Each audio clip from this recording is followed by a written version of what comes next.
Nous revenons donc dans cette édition. Nous écoutions tout à l'heure le ministre de l'Industrie pharmaceutique, Lotfi Jamal Ben Bahmed, qui annonçait notamment les dispositions prises par son secteur concernant les stocks en matière de masques et de gel hydroalcoolique, mais surtout cette annonce par rapport à la chloroquine, ce médicament qui va être désormais produit chez nous.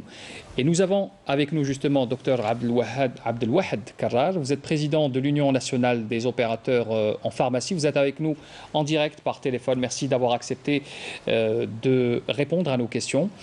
Alors, bonsoir à vous. Alors, nous venons d'écouter la déclaration du Dr Ben Bahmed, les dispositions prises quant donc à ces stocks de produits de prévention. J'ai envie de vous faire réagir d'abord sur l'hydroxychloroquine. Cette molécule, on en parle beaucoup en ce moment. Beaucoup d'informations circulent à ce propos, parfois contradictoires. Quel est votre avis là-dessus, professeur ?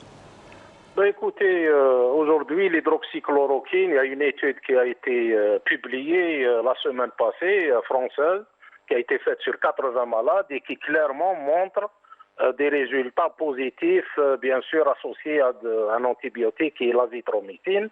Aujourd'hui, on n'a pas d'autres alternatives. Il y a d'autres alternatives de produits antiviraux, mais on n'a pas encore les résultats. Donc, nous pensons à l'UNOP que l'Algérie a très bien fait donc d'adopter, le comité scientifique d'adopter ce protocole thérapeutique pour les patients. Alors, nous rassurons bien sûr nos téléspectateurs, les gens qui nous regardent, que ce médicament, ces dispositions sont prises dans un cadre strict qui obéit à toutes les règles sanitaires. Je voudrais, vous faites très bien de me poser cette question parce que nous sommes dans la distribution aussi et il y a beaucoup de patients, beaucoup de gens qui ne sont pas malades, qui sont en train de demander après l'hydroxychloroquine auprès des pharmaciens d'officine. Il faut rappeler que les boîtes d'hydroxychloroquine, il faut les réserver aux malades parce que ça traite aussi d'autres maladies chroniques, des maladies auto-immunes en plus du traitement du Covid.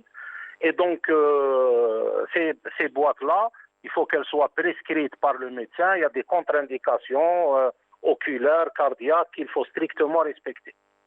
Alors, docteur Abdelwahad Karrar, je voudrais vous faire réagir également sur les stocks en matière de masques et de gel hydroalcoolique. Je sais que vous êtes également donc dans la distribution. Comment se passent les opérations dans ce sens? Il y a parfois des ruptures de stock, c'est systématiquement renouvelé. Comment sont les détails dans ce cas précis? Pour commencer par le gel hydroalcoolique, comme vous l'a dit Monsieur le ministre, il y a plusieurs producteurs aujourd'hui qui ont été pris au dépourvu. Il y a plusieurs producteurs qui ne fabriquaient pas ce produit et qui, à l'occasion de cette pandémie, sont en train de le produire. Je passe sur les problèmes techniques. Mais aujourd'hui, il y a des milliers de litres qui sont fabriqués, qui ont été donnés notamment à la pharmacie centrale des hôpitaux en don et on a commencé à servir les pharmacies. Bien sûr, le rythme n'est pas, disons, au point, mais nous pensons que dans les 2 prochaines semaines, toutes les pharmacies du pays en auront et en quantité largement suffisante. Maintenant, concernant les masques, comme l'a dit aussi M. le ministre, il y a quelques fabricants, mais qui avaient des capacités de production pour une situation normale, mais pas une situation où la demande s'est multipliée peut-être par 10.